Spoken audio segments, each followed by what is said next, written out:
In this video, we want to find dw dt at t equals 0, where w is equal to x plus y plus z, x is u squared plus v cubed, y is e to the uv, z is u minus v, u is t plus 1, and v is e to the t.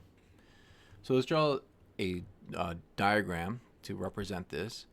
So we said w depends on x, y, and z, and each x, y, and z depends on u and v. And u and v all depend on t. So if I want to find dw over dt, there's going to be three paths that I'm going to take. So I'm going to go through x, through y, and through z.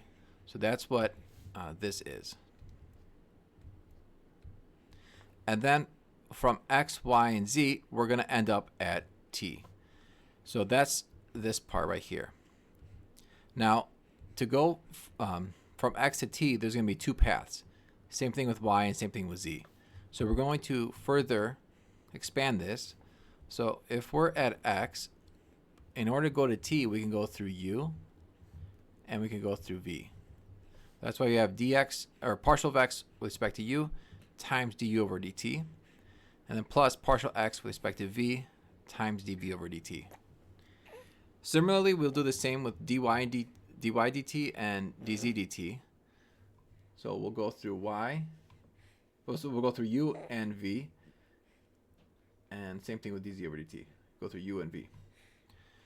Okay, now we want to compute the partial derivatives. So the first we said was x is equal to u squared plus v cubed. We want to take the partial of x with respect to u and v. So that's going to be 2u and 3v squared. So that's what these guys are. Now, we're given that y is equal to e to the uv. So we take the derivative with respect to u and v again. That's going to be v e to the uv and u e to the uv. Okay, the next thing is for z. We want to take the partial with respect to u and v. So that's going to be 1 and negative 1. And now, u is equal to t plus 1. So the derivative of u with respect to t is 1. And if v is equal to e to the t, dv over dt is e to the t. The next step is to compute it at t equals 0. So at t equals 0, we said u is t plus 1. So u is going to be 1. And v is equal to e to the t. So t is 0, v is 1. Okay, now let's compute all derivatives at u is 1, v is 1. So the partial of x with respect to u, that's 2u, which u we said is equal to 1. So that's 2 times 1, which is 2. Partial of x with respect to v we said is 3v squared. But v is also 1, so plug that in. We get 3 times 1 squared is 3. And then partial of y with respect to u, we said is v e to the uv. Both u and v are 1, so that's just e. Partial of y with respect to v, we said is u e to the uv. Plug in 1, we get e as well. Now partial of z with respect to u is 1, so we're done with that. And then partial of z with respect to v is negative 1. So now du over dt, that's just also going to be 1 because we said u was t plus 1. So du over dt is 1 from over here. And dv over dt is e to the t, and when t is 0, that's 1. So now we can just plug it in to find dx over dt, dy over dt, and dz over dt.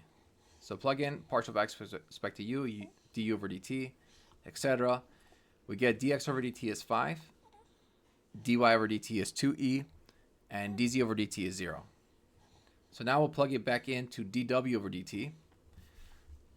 So note that we just computed dx over dt, dy over dt, dz over dt. That's 0, 2e, and 5. So this one we could just completely eliminate. So we want to find the partial of w with respect to x. Well, we have w is equal to x plus y plus z. The partial of w with respect to x is 1. The partial of w with respect to y is 1, and so is partial of w with respect to z. But we don't care about partial of w with respect to z. That's not needed. So we just replace these by 1. And so we have 1 times 5 plus 1 times 2e plus 1 times 0, and end up with 5 plus 2e as our final answer.